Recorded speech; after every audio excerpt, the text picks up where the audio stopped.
In other news tonight, Governor Walker is promising help for drought-stricken areas of Wisconsin.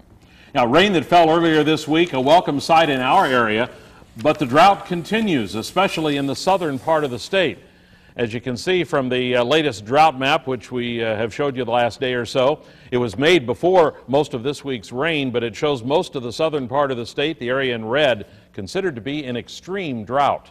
Governor Walker and some of his cabinet members toured farms near Burlington and Dodgeville today.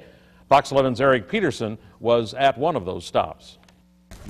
When Governor Scott Walker toured the Jeff Earhart family farm near Burlington, he saw firsthand how dry it is. The extreme drought conditions, you see a fair amount of that here and around the southern part of the state. It's a dire situation, I would say, as far as for the crops. Walker has already declared a drought emergency for the entire state.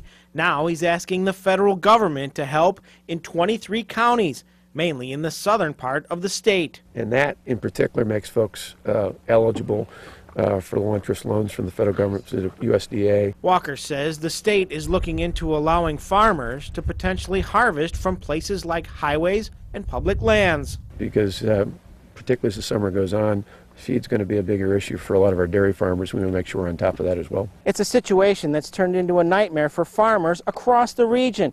If things don't change, experts say this could be one of the driest seasons ever. The USDA for the entire state of Wisconsin says our corn crop is 63% poor or very poor.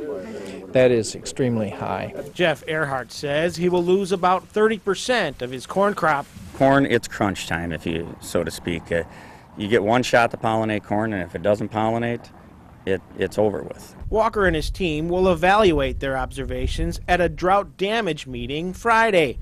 Meanwhile, people here say this season will go down in history. If we would get rain from here on out, it may end up better than 88. It may end up worse. You know, we just really don't know at this point. I think 2012 is going to be the year that people will reference back to as the year they never want to see come to agriculture again. In the town of Spring Prairie, Eric Peterson, Fox 11 News.